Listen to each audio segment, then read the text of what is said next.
7:31, saludamos a Roque García. ¿Cómo andás, Roque? Buen día. Buen día, Neri, un saludo grande para vos y para toda la audiencia. La verdad que bueno, un gusto como siempre estar con todos ustedes en esta mañana de viernes, como es habitual. Bueno, tratando de traer algunos temas para que generar la controversia y que la gente, pueda empezar su mañana, comida para el pensamiento, como se dice, ¿no? Tratando de darle temas de la discusión política, que es la que estamos en esta semana, ¿no, Neri? Sí, vos has encarado una situación, digamos, que habla muy bien de tu condición de analista, que es justamente leer y analizar los programas de gobierno de los principales partidos. Así es, podemos hacer una comparación, si querés, un poco para tratar.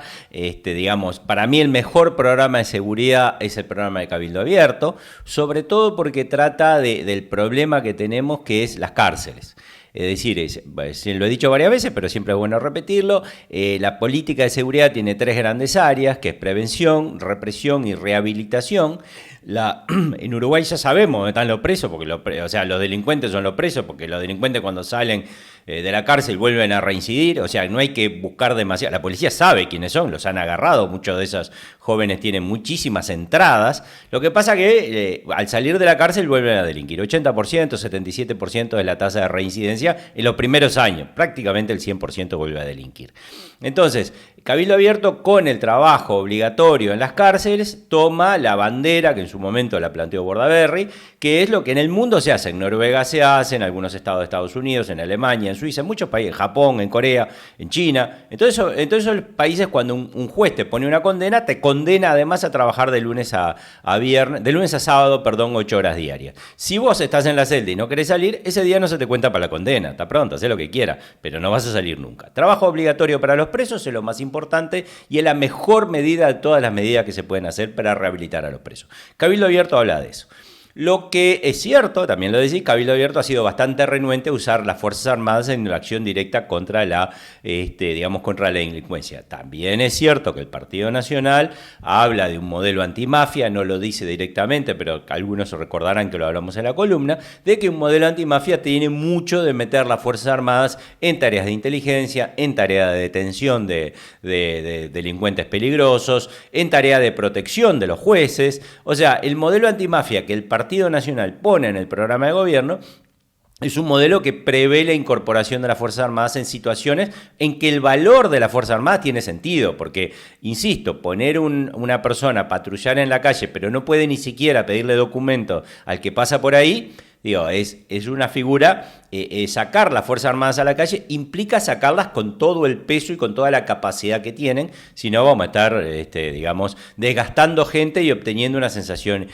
El Partido Colorado, por otro lado, tiene un excelente equipo en cuanto a la parte jurídica. Yo he tenido algunas diferencias con el Partido Colorado en el sentido de lo que escribieron, porque si bien sus actores son bastante, más duros, cuando uno ve lo que terminan escribiendo, termina siendo bastante más blando y hablan de hacer estrategias, hablan un poco más. También me leí y eso es una nota, me leí la del Partido Independiente, que es muy parecida a la del Partido Colorado, hay que decirlo, es muy, muy, muy parecida en el encare y un poco lo que dice. Y después, quizás algunos recuerden, el viernes pasado hicimos la del Frente Amplio, que la del Frente Amplio es una irresponsabilidad total, hablan de un montón de cosas y no hablan de nada, y hablan del patriarcado, hablan, yo qué sé, o sea, es un disparate. Básicamente van a aumentar las dosis de marihuana, no tienen un plan demasiado, no hay un programa de gobierno, hay bases programáticas, y entonces, es lo más irresponsable, incluso es mucho más irresponsable que el programa que anteriormente presentó el Frente Amplio.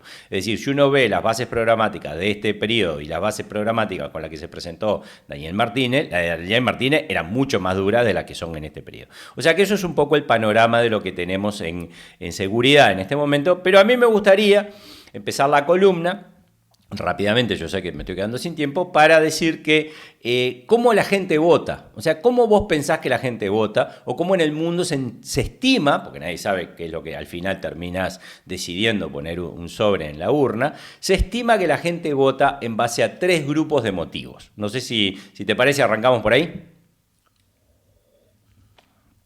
Bien, entonces se estima que la gente vota por 3 grupos de motivos. El primer grupo es lo que se llama el voto identitario, que ese vos lo conocés bien, la gente que te dice yo soy blanco, yo soy colorado, yo soy comunista, yo soy socialista.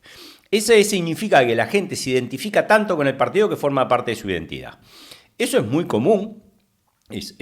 Y generalmente los estudios afirman que está relacionado a una cuestión afectiva. A ver, la identidad se forma en algún momento entre la niñez y la adolescencia y generalmente ese voto identitario se formó porque tenías un tío que, no sé, te llevaba muy bien y era blanco y vos lo seguías.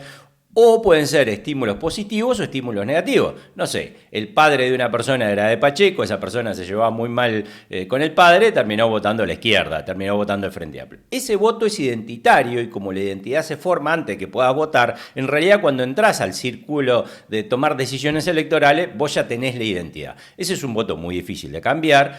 Incluso la gente te va a decir, yo soy blanco de toda la vida, como hueso bagual, y es muy difícil que vote otra cosa. Eso es un grupo que también hay que respetarlo y para agarrar ese grupo los partidos tienen lo que se llama redes grandes o catch-all, como se dice en inglés, que básicamente agarro gente, todos los blancos que estén ahí, tengo un poquito de blanco más a la derecha, un poquito de blanco más a la izquierda y bueno, vengan todos porque ese voto identitario lo necesito capturar.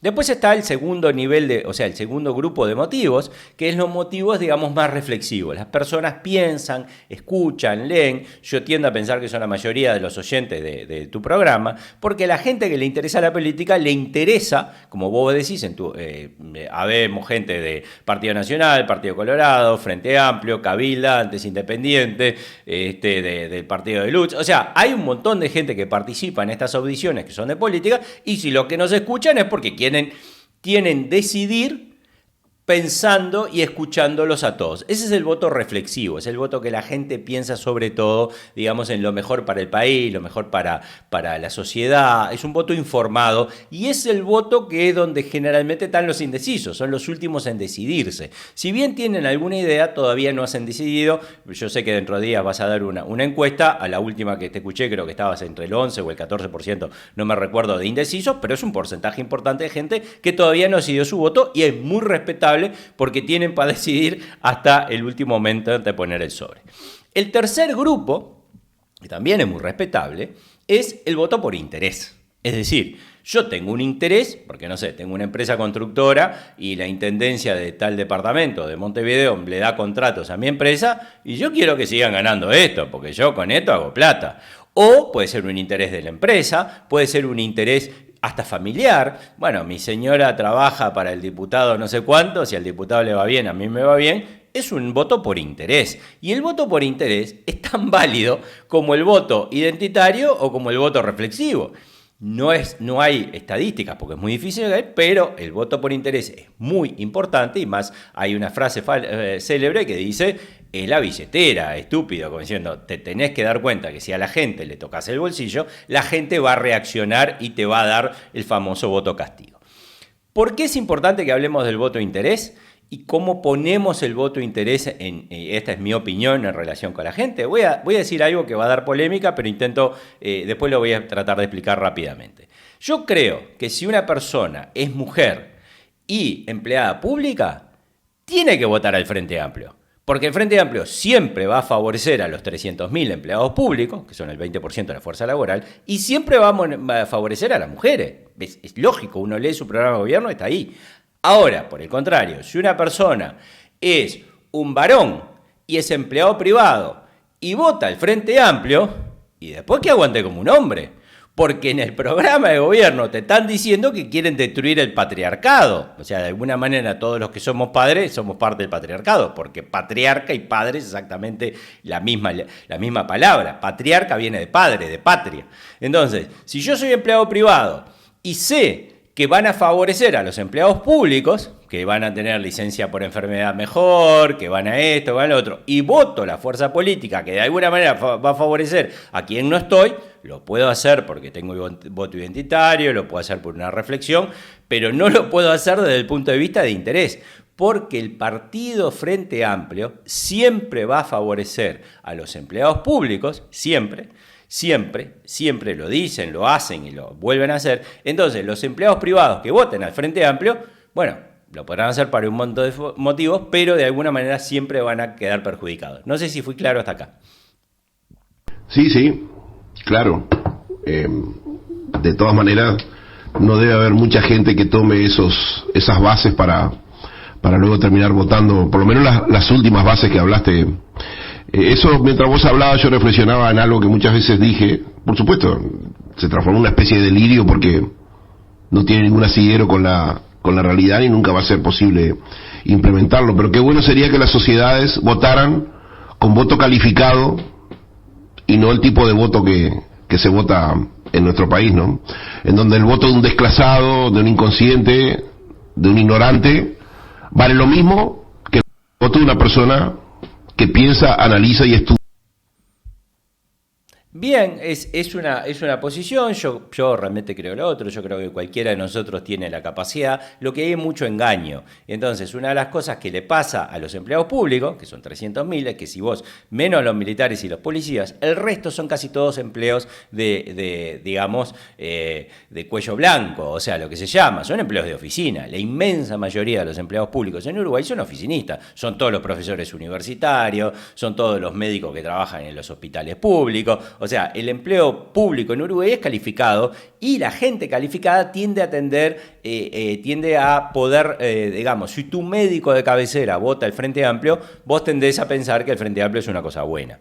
Entonces, el voto de los empleados públicos en Uruguay es muy importante, pese a que son 300.000, el 20% de la fuerza laboral, es muy importante. Y el voto de los demás partidos no han sido capaces de decir que de alguna manera, no siempre, pero hay una relación, cada vez que vos le das un derecho a un empleado público, de alguna manera lo termina pagando el empleado privado. No solamente, y eso también hay que decirlo, en que se le ponen más impuestos a una empresa. Si yo para abrir una empresa en Uruguay tengo que hacer 50 trámites, hay una cosa que es increíble, la burocracia que hay en Uruguay. Entonces, claro, los empresarios no abren la empresa, hay 2 trabajos que no se crean, cosa que no le pasa a los empleados públicos. Entonces yo quisiera terminar con esta reflexión. El que no tiene voto identitario y el que trata de votar por su interés, tiene que tratar de averiguar dónde está su interés, porque a veces las cosas no son como parecen. Y ese sería el final de mi columna. Sí, sí sabré eso que dijiste por último. Le invertí un negocio para mis hijos en la UAM. Llevó 6 meses abrirlo. Y permitime que te haga una cosa. Si vos en una empresa privada tenés problemas con tu jefe y cometés un delito, te despiden al otro día. Si tenés problemas, te echan. Te pagarán los despidos, pero te echan.